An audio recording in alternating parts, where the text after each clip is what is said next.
Oh. Oh, yeah. Jason, put me down. Okay, never.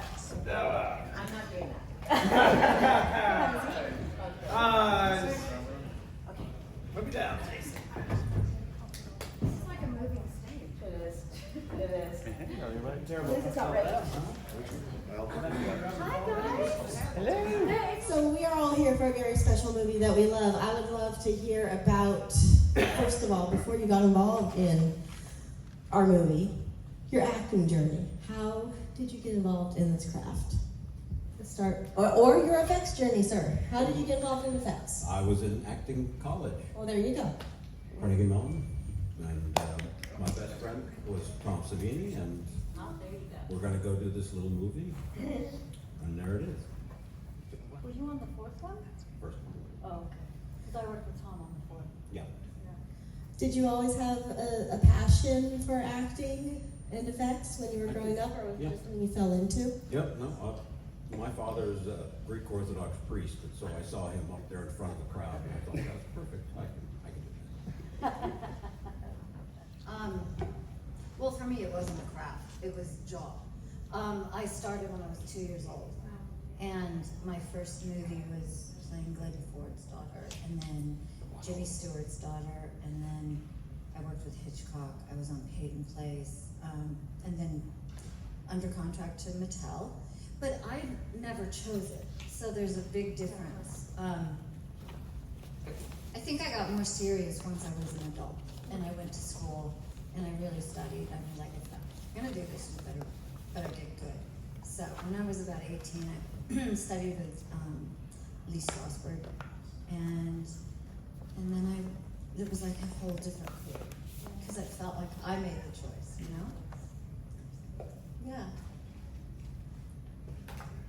Jason. Wow. Many chapters ago, right? Your life is a great journey. Life is a stage, so we're acting just about every step of the way. But anyway, I went to Villanova University. Then I got out of there, didn't quite know what the hell I was doing, and I said, well, maybe I'll go to New York. That sounds like a good place to go and check out. So then I got to New York. I said, well, I'm going to start to study to be an actor. Because, I was trying to figure out my journey. So, like you, I ended up at Lee Strasberg School in Union Square. And I was part of his whole scene, knew his wife, knew the daughter. And Lee's there. I mean, it's hard to believe they're all gone now. But that was the beginning. And then you kind of get through that course and you're having a great time. And then you might study with somebody else in New York, like, names like Robert Modica at Carnegie Hall. I went up there for a while, and then you get an agent, and then you start beating the streets to get a job.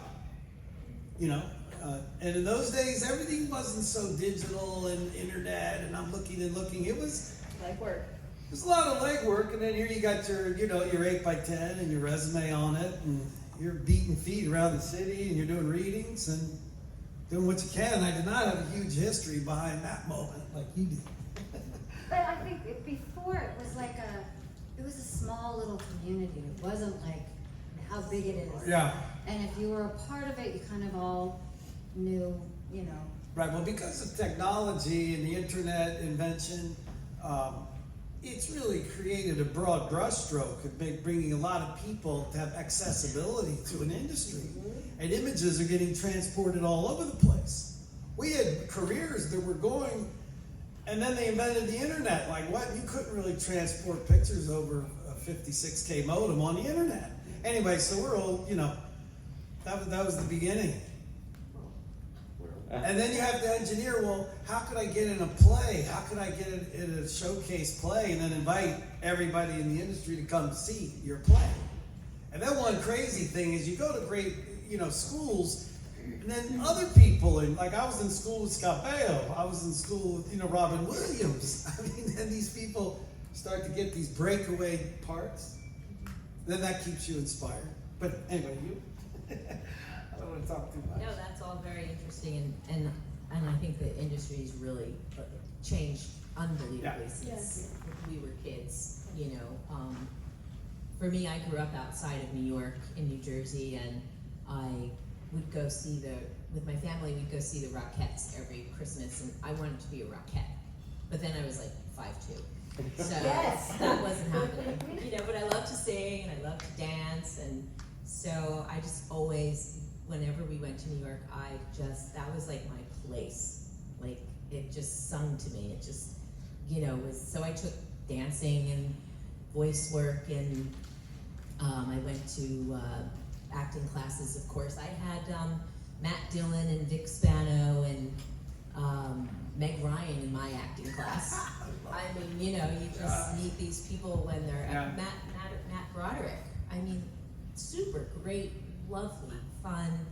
You know, we were all so young, and I just got lucky. You know, I literally just got this job, and from this job I got an agent, and I just started working, and I didn't stay as long as you guys. I stopped acting when I was in my late 20s, and I had we had our first daughter, our first child, and I really haven't done anything since then. I just got pulled out of nowhere to come and do all of this stuff.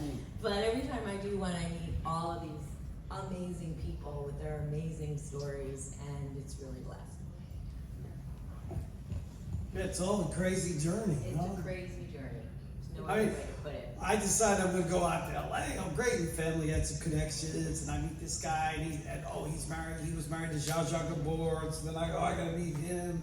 And they go, oh, you gotta come to dinner with us. We're gonna introduce you to a director. He might be able to help you. Okay, who comes? Vincent Minnelli. Like, I'm having dinner going, this will be Liza's fun. But anyway, we're all just pushing it any way possible, meeting and greeting and reading. And then it drives you crazy, because then you're in school with somebody, you both read for the same part, and then they get it. I'm so old, I was reading for Blue Lagoon, for Randy Kleiser, and my friend I'm in school with, Chris Atkins, got it. So this drives you insane. Yeah, and then you end up being Jason. Great. Anyhow, I'm having more fun than he's having. What were your auditions like for this movie?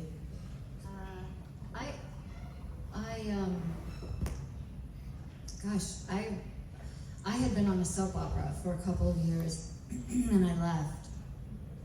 And this was the same people that cast me in the soap opera brought me in for this. And I just read it. I'd never seen any of the movies. I still haven't seen them online.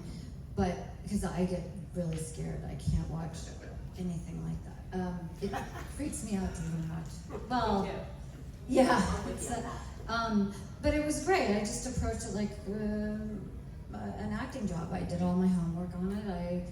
And then I came in a couple times to read for it, and I was like, really? Are you gonna bring me? They kept bringing me in to, and I was like, whatever, just make the decision. And then it ended up being just such a great job, because it went on, first of all, forever, and I was buying a house, my first house alone, and it was great. I was just like, oh, good, I'm making some money, I can put it away, I've got a cushion now.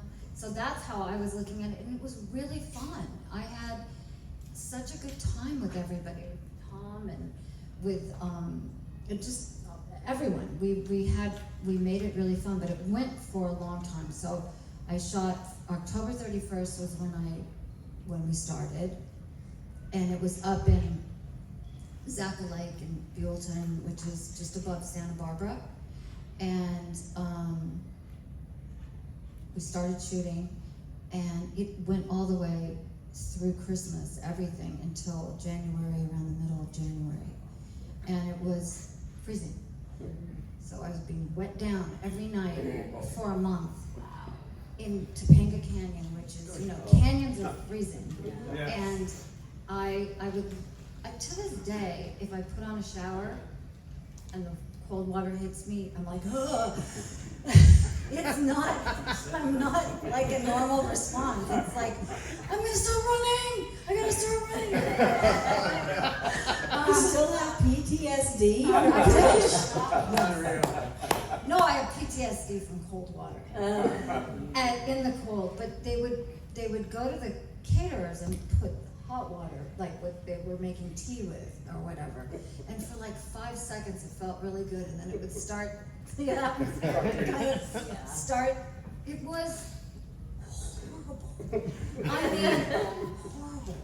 And when I had to jump out of the window, which wasn't me, it was a girl, she fell, and I'm a pretty modest person, and the like weird little outfit that I chose to run around in, the man's shirt Yes. and underpants, Belted. belted, it came to here. Belted. When she, I know, I thought I was being so stylish. Little boots, it was like a look. Yeah. And it was cheap, so they could buy 25, you know. So she lands, and you know, the camera I have to match totally how she landed. And the dress is like up over her face. And I just remember, like, with the cold water hitting me, it was 3 in the morning. I was like, I'm doing this. With, like, hurry up. Like, somebody scared is not gonna pull their dress down, but I was like, okay, you can't do that because it's just not in character. No one's thinking about someone seeing their underwear when you're running for your life. So I just think I got up really fast.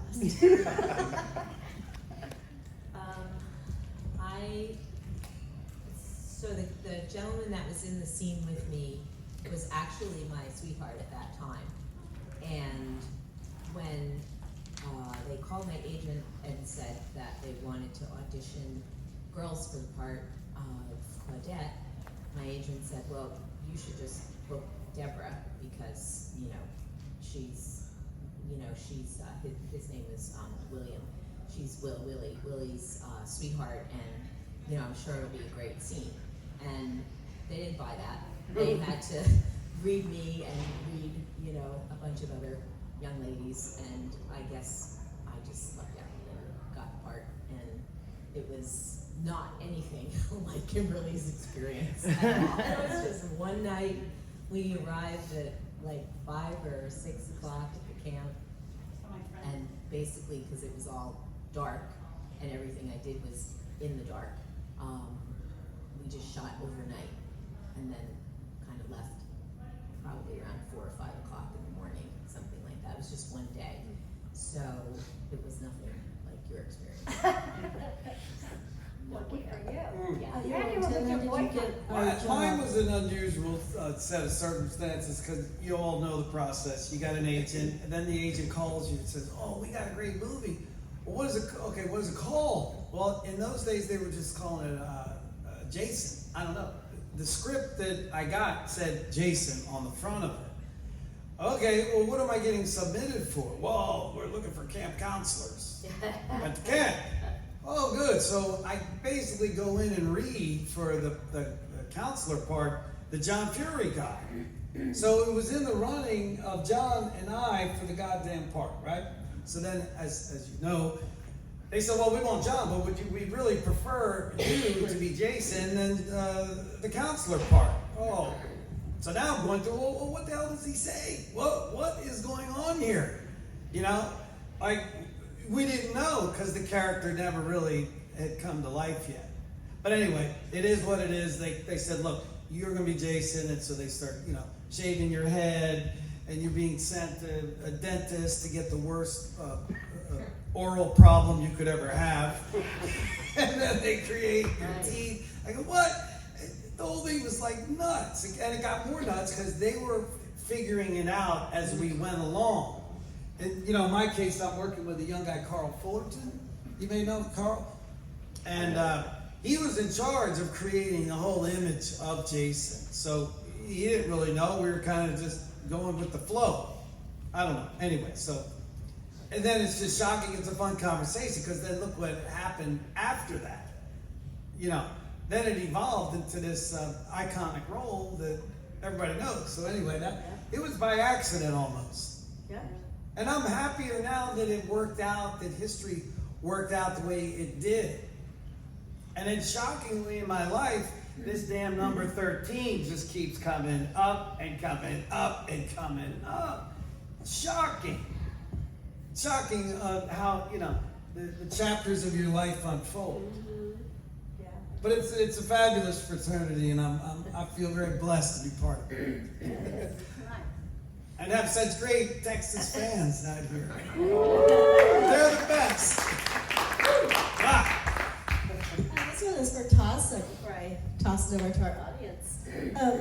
What was your most challenging effects to create in part one? It's hard to say which one was the most challenging. All of them. Could be the spectrum. We were out there. It was like new stuff. The stuff we did in Dawn of the Dead was like comic book. We had blood from Germany, and it looked like red paint, and it was terrible, but it was okay because it was Dawn of the Dead.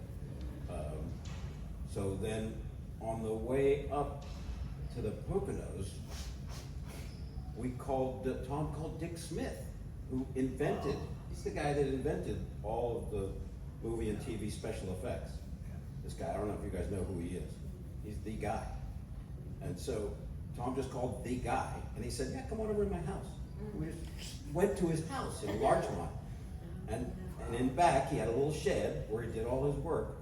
And, so I'm holding Reagan's head in my hand from The Exorcist that spins around.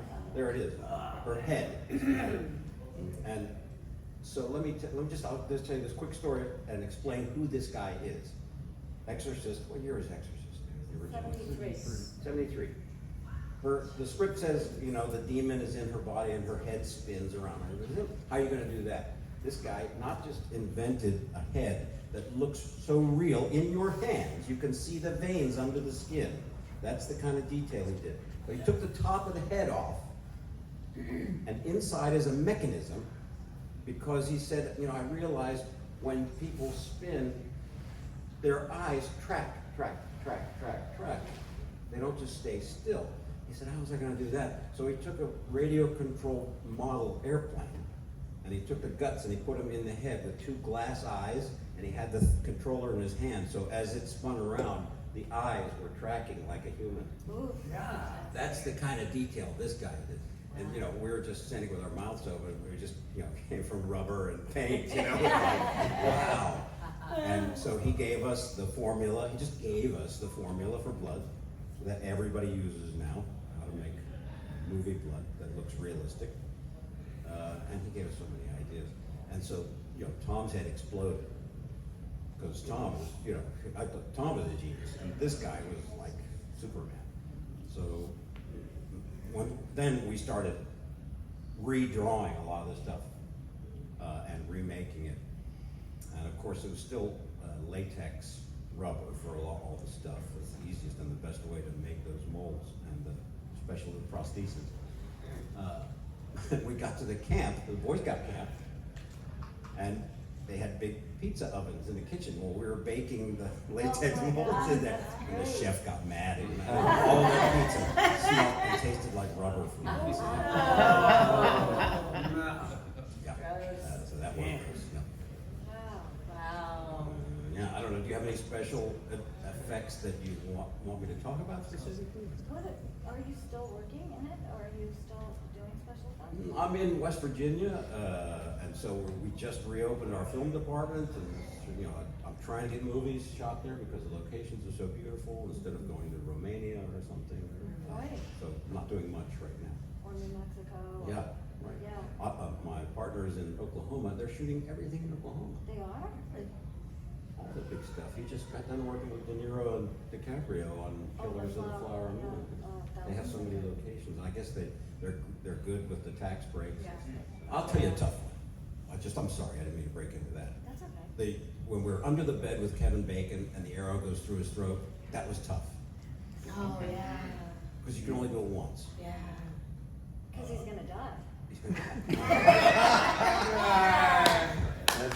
You only have one neck, right? So, does anybody know? I have a Kevin Bacon number. Does anybody know what that is? You mean Yeah. 6 degrees of Kevin Bacon? It's, Yeah, it's like 6 6 degrees. of Right. stuff. 1 degree. Right. Or you're 0 degree. I'm a 0, right? Does that mean I'm a 0 or a 1? I would say you're 0. Yeah, Because because I the was one there, would mean that you was knew right. someone. Yes. We're like this, and that's breathed me in. on top. Oh, no, 5 of us under there. Oh. That's not we my had a hand. nice Or impale those scene in bed. dads. He did that again for some commercial. Well, we didn't he? had a couple that, Oh, you did? in the heat of the moment in part 2 that got impaled in the bed. And did they work? Yeah. It was a twofer. It was shocking, yeah. Yeah. Yeah, yeah, it was tricky, because you have to have the effect, and then the arrow goes through the effect, which means it's like a balloon, you're popping the rubber, and so you can't do it again, because it'll just start leaking. Well, his head's out of the bed, and he's on His- top right, of the girl, his but head. then He's there's under another the body bed. coming out. Yeah. And me and Tom are under the bed, and it was the still photographer whose hand comes up and right. grabs him, so there was 5 of us under there. And see, our time, we couldn't just see what happened on a screen and then modify right. what We the hell had you're to doing wait. based on what That's you right. just looked at on the screen. had to wait. We had no clue. Right. No clue, because then that film had to go No get video developed. village. No. And then they would go have dailies, but we're not invited to come to the dailies to see if what we did worked. Right. No. I was going to tell you the best blood. I make all these promos wherever the hell I go. And Summer loves them. But anyway, I found the I best. laugh every I got time. tired of buying all this fabricated blood at cons and this or party mix or whatever. So now I get huge bottles of Karo syrup, clear, Yep. colored the hell out of it with red food coloring. Of course, the person at the grocer is wondering why you buying all this. Well, it makes the best blood, honey. That's the blood they used in Carrie. Oh, man, this man is not well. Right. Oh yeah, but it works like a dream. And there's a specific number She's of like, green "Ah." drops, but one drop too many and it turns brown. Yeah. So Dick had it down to a scientific formula on how much red to green and which company. The red food colorings are different colors. Oh, yeah. Right. So the Durkee is different from the McCormick's, so you have to get the right You know, brand. of I food. just watched an old movie where there was blood, and I can't remember. My husband just loves movies. We're Good always- blood or bad blood? It was bad blood. It was so red. It was like Neon. I think the blood got better. The color was more, But you know, in the black and white, old black and white movies, like Psycho, whatever, Chocolate syrup. Chocolate Chocolate syrup. No, And this was you all were black so and in the white. moment, you think it's red. Right. That would Yeah. have been more fun. You know, going down the drain in the shower, remember? That stuff tastes terrible. And that Hitchcock, Horrible. I don't Oh, remember it's that. good chocolate syrup. what taste there? That fake blood. Oh. Terrible. Isn't it now, of course? You didn't have the chocolate syrup, you had the baked blood. I'm kidding. The chocolate syrup, you'd be like, That yeah. would have been, I'd been all about that. I remember when I was speaking with the woman Kyra, the one who plays a little girl in Night of the Living Dead a few months ago. I asked her about something important she learned on, asked them all, something important they learned on the set. And she said Bosco was delicious. Good chocolate syrup. Wait, I've never seen Bosco. It must be on the East Coast. It's not It's an anymore. old thing. I know, I remember it as Yeah. a kid, Bosco, but I don't. You only have Hershey's syrup now. Right. Yeah, yep, but Bosco back then. Bosco, yeah. Do we have any audience questions? Any at all? I can continue. I know you got them. Don't be shy. All right. William, excuse me. Oh, he's calling me out. So now you got Come me. on, William. What is your most memorable moment in the film you were in? Oh, well, that's an easy question to answer because no question trying to figure it out how in the hell to blast through a window. Because quite honestly, I had not done that before. No. And then Really? they asked me, Never? They asked me if I was an expert on window jumps. Of course. Exactly, that's exactly what Of you course, well, Yeah. no one has tape of it. No, I don't have a tape of that. So I was figuring out how in the hell this was going to go down. So I've had experience with horses in my whole life growing up with horses. So we did have a platform on the exterior of the house. So I took it as 3 strides. 1, 2, boom. And that was it. And the first time I did it, I ricocheted off the goddamn thing. Like, god damn. Then you Was gotta it go real back, you gotta glass? go back to Carl Fullerton, we gotta forget the goddamn face type, put that together right, and the blood, and the fake blood, and the loose blood, and I'm going, what am I doing? And I got one eye shut off, and I know, okay, now this time, I'm gonna hit that so hard, it's going to explode. So, I mean, you will remember something that dramatic for the rest of your life. And then, you know, that scene, they did a tribute at the Academy Awards. They did a tribute to horror. They gave that scene blasting through Academy Award, best scene ever made in a horror film. So there's not a day I don't go by my life. I think, God, well, like, Where's my award? well, no, but I'm like thinking, this is just amazing. And then, of course, incredible fans and people like yourselves. As we tell you about it, we relive it. And as I look at the images of it, we relive it and go, God damn. So anyway, to answer your question, you will never forget something like that the rest of your life, like it was yesterday. Yeah. And then this brand and all of you keep it alive. You can't forget it. No, the other scenes are kind of a blur, and we did it, and people getting impaled, and the backwards down in a wheelchair, you're what? And no, I've never done anything like that since. No. But yeah, that's a great question, William. What about for the rest of you guys? Yeah.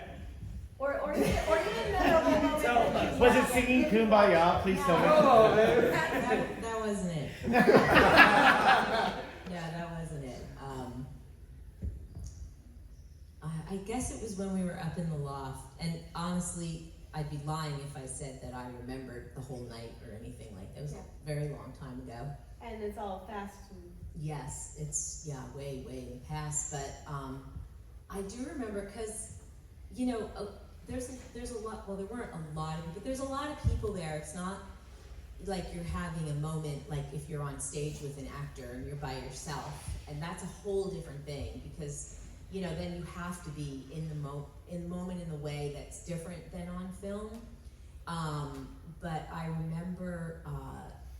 How I did think it was so cool that when they were like barreling me down with the camera and they said to just do whatever you want, like just you know do whatever comes to mind. And I remember like picking things up and trying to throw it, and I remember thinking when it was over, like because I think we did that take twice. And I remember thinking because everything was, I believe everything was done pretty much twice. And I remember thinking how, I was a kid, I was like, that was so much fun, you know, because it was just, like I just got to do something that was, and of course I had no idea if I was even gonna end up in the movie. You know, you just, as an actor, you have no idea if you're actually gonna be there when it's, you know, you go to the premiere. And I know actors who've gone to the premiere and their parts are not even there. Like they're not even on the, not once, not a second in the, you know. So it was really fun to like finish it and just be like, wow, that was really crazy. Like and that was my first film. So that was my first film, my first scene. So it was a lot of firsts, and it was really fun.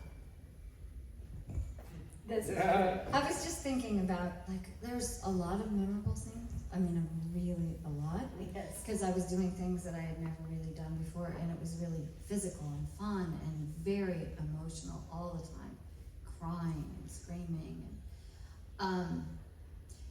But I remember saying to the director, I just don't think she'd go down in that basement. Yes! And the risers of the stairs are open, and I still to this day think about when I go down into a basement with the risers open, someone's gonna grab my foot. But I just don't think she'd go down there. And of course, when I'm watching the movie in Westwood, people are screaming at the screen. They go, that bitch is so dumb! And I was like, I'm not!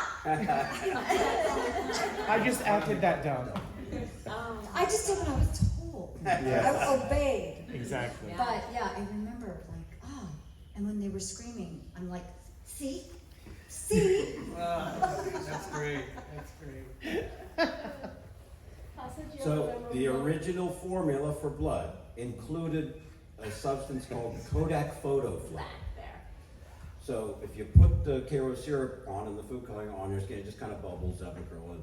You put in Kodak photo flow, which is a photo processing chemical, and it smears just like real blood. So that was in the formula. So there we are under the bed. We have one chance, stick the arrow through. That's, Tom was working the arrow, and the photographer had his hand on Kevin's head. Kevin is trying to sit still, except he's doing this. And the blood that we were pumping had a tube back to an ancient brass fire extinguisher pump, like that. Then it was band clamped on the tubing. And so the arrow, cut, you know, we're rolling, and the arrow goes through, and pump, the blood is not coming. And of course I can feel the wet puddle on my knees, like, fuck. I grabbed the tube, and I started blowing. That is why in the film you see like arterial spray. So perfect, it was a great cut. Everybody was great, and I went rushing down to the pond because now I've been poisoned with Kodak photo. Did you Boy. swallow him? Huh? Did you swallow I him? didn't swallow any. I don't God. swallow. Well, that's interesting. Your most memorable experience is revolving around dealing with the blood spewing out.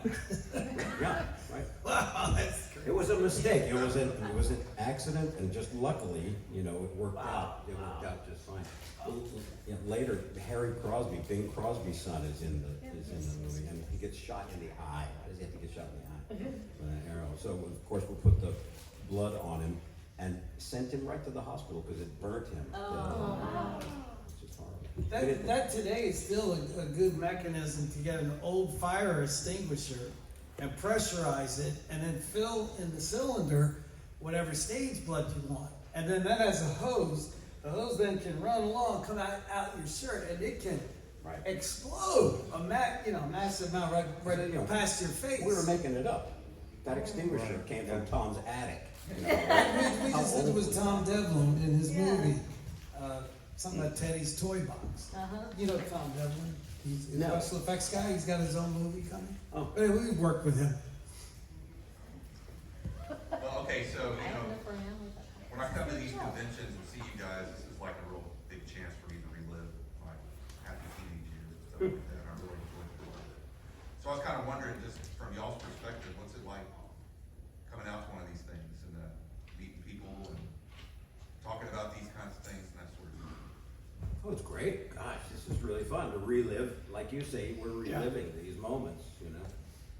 I forget about it till I get here. You know, I remember all these great moments that we had. We lived out there. I don't know about you guys. We lived at the camp. Oh, We right. had our own cabin. It was a Boy Scout camp. We had our own cabins. I would canoe at home at night and move across the pond to my cabin at a fireplace. Oh, It was terrific. wasn't So, that you know, fun? the nights was. I didn't have that kind of experience, but I have to say, coming to these things, I meet the greatest people, the sweetest, greatest people. And you know, I didn't know a lot about horror, and when I was called to do this, I'm like, what? Nobody wants my autograph.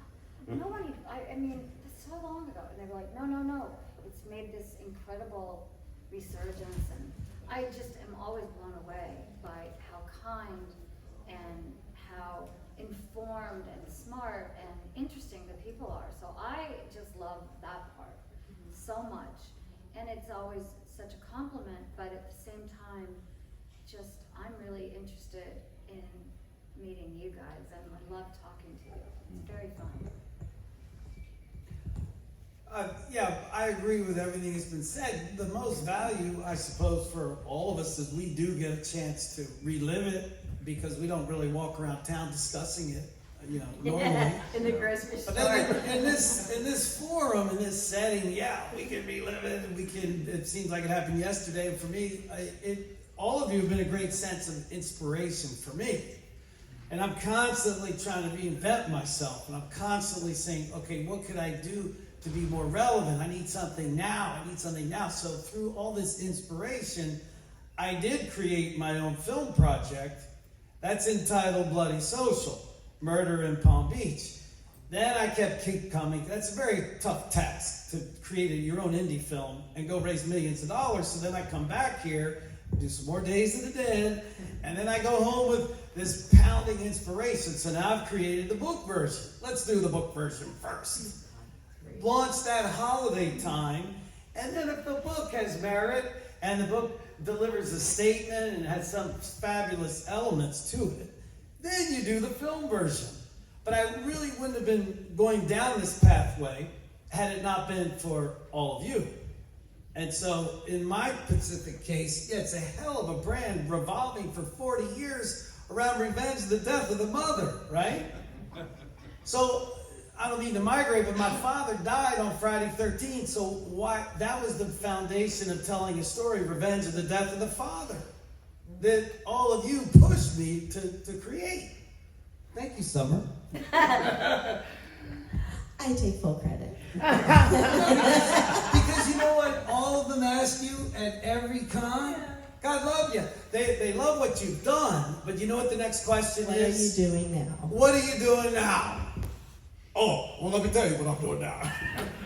What are you working on? Are you creating anything? As a matter of fact, I am.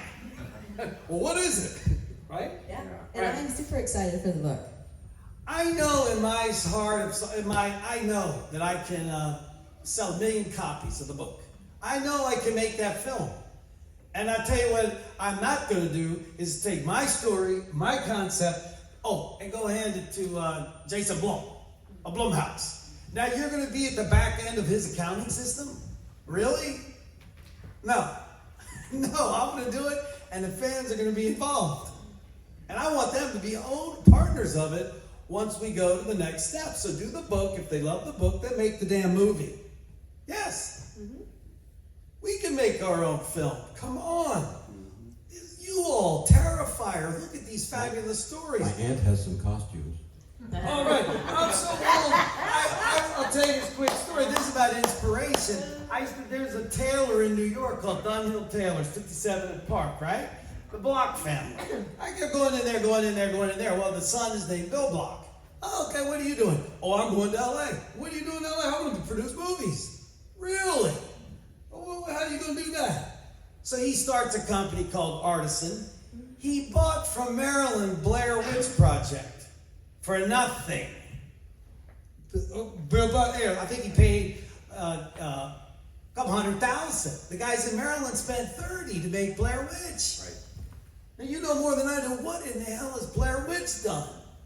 So all of us collectively, your inspiration, all of our imaginations, yes, we're going to create our own fabulous product. Amen. Thank you. Thank you for coming to his TED Talk. TED Talks, that's right. What about you, Missy? I forgot the question. But he asked the question back there. What are you getting from all of this, and what is your enrichment by coming to a con? Right. Well, my first one was a year ago, August, Monster Mania, and like Kimberly, when Stacy finally tracked me down, I said, "You're definitely high. There's no way anyone is looking for me." Yes, we are. And Yes, we are. Yes, we are. I was For years. I was tutored. I was like, yeah. I got to Monster Mania, and it was actually right just when COVID was over. It was last August, the one before. The world was really and truly starting to kind of get back to whatever normal is now. But it really gave me a new lease on humanity. Like, I was floored to meet these people and to have them be, God-struck by my existence, which is just the craziest thing ever. And to be so warm and so kind and so complimentary, and just, it really gave me a whole new lease on life after that experience. So it was great. So you're inspired. I was inspired, yes. I'm not inspired to act again, no. But Do it. no. I'm very, very, very happy with my life and what I do. It's really, I'm a very fortunate woman, but that was something. And my husband thought I was out of my mind to do it. He was like, "You don't even tell people you were an actor. You don't let me tell anyone you were an actor," And he said, "Why would you go and do this with, a million strangers And I said, because I've been afforded this opportunity. Like, who gets to do that? You know, and it could be a one-time thing, and I'll never do it again, and maybe it will be horrible, and maybe I'll be scared, you know. And then he was on the phone with Stacy about, you know, like, is Chris gonna walk her back to her room? Like, he was really very protective of me, and it's turned out to be just a blast. So, you guys are great. If I could contribute this on the other side, on the fan side. So I've been watching horror films since I was 8 years old, so that was since 1990, okay? Internet wasn't a thing. And I would always watch these movies, especially the Friday movies and whatnot. And I would say to myself, like, whatever happened to her? Whatever happened to her? Because it wasn't easy. You have to go and, like, just happen to watch something with your credit in it to know. Right. And maybe your past credits you could find. It wasn't as easy to track you down and to follow your career, but I was always interested in following these horror actors' careers. And so when conventions became a thing, and I'm kind of new to the con stuff, maybe like 6-7 years in, but I saw them going out, and like, that's what they're still out there, and they're thriving, and look at them, and they look great. When did con start? Well, I think I got real popular with Fangoria. Fangoria started holding really tiny cons. People weren't even charging for autographs. The weekend of horror. People were not charging for autographs. You guys were just showing up and signing Wait, so autographs. Fangoria, I remember it was a magazine. Yes, still and they is. started doing cons. Okay. Yeah. I mean, I don't know the origin of the cons, but I know they started doing them very small. And Kane Hodder was signing autographs for free, and you guys were coming and just signing autographs, and people were coming to meet you, and it was like, oh my God, you know? And I wasn't doing it then, because my folks wouldn't let me. But I was like, but it's Trish. You know what I mean? Or whoever. Comic-Con kicked it off. Yes, and the Comic-Cons. In San Diego. Yeah. And anime cons are very, very popular, so it's just become a big industry and a big thing. But it's making dreams come true for us. Honestly, like childhood dreams, 30 and 40-year-old dreams. And if anyone had told me 30 years ago I'd ever get to meet any of these guys, I would say they're fucking nuts.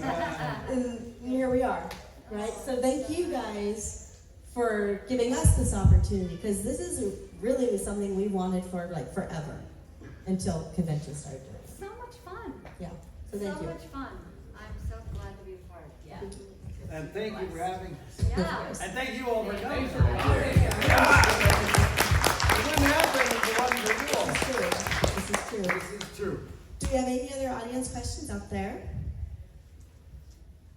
Okay. All right, well, I'll wrap you guys up if you want. Are you sure? All right, going All once, right. going twice. Sit down, Warrington. I got one more for you, sir.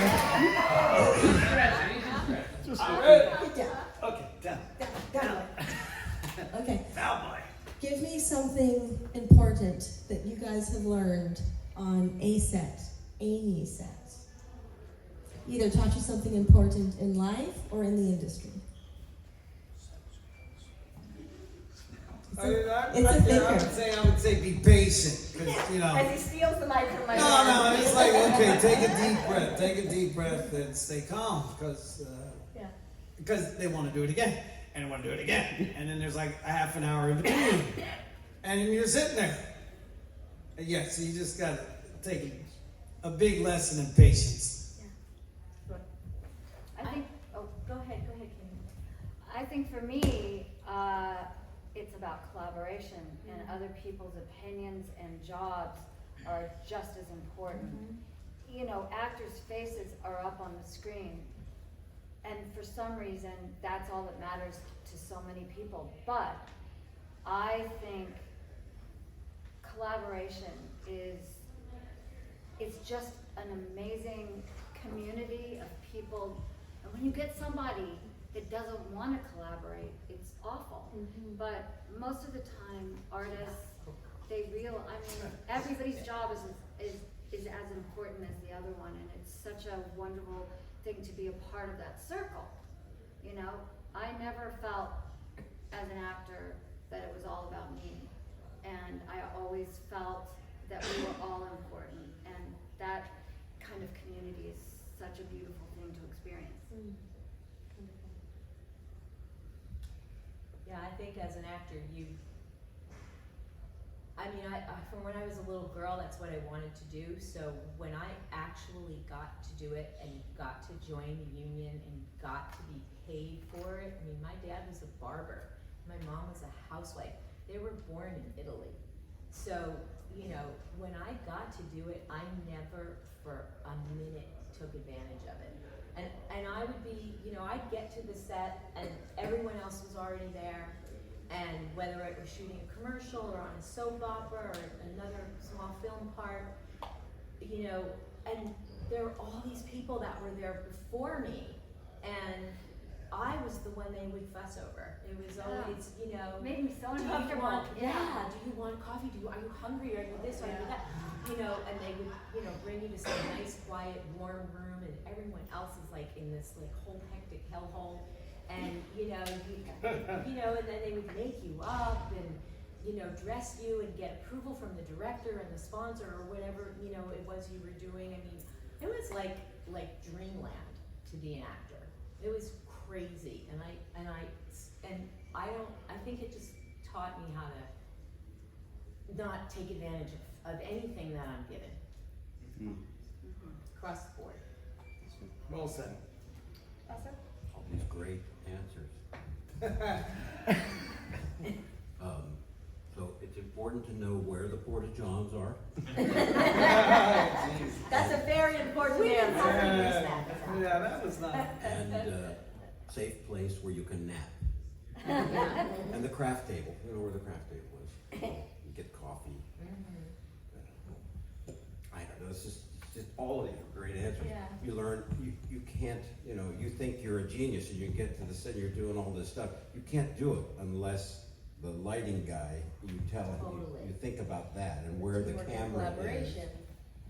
And so there's that. And if the lighting guy doesn't like the actor, you're in big doo-doo. And here's something else, you can't tell secrets on because no matter where you are, Might be the Mike. sound guy Oh, yeah. is over there listening. Yes. Would it be nice? Yeah, that's Kim? me. Did something happen? I wish we had more time. No, nothing that good, but yeah, it just you have to remember that there's mics who are always listening, and you can't shit talk anymore.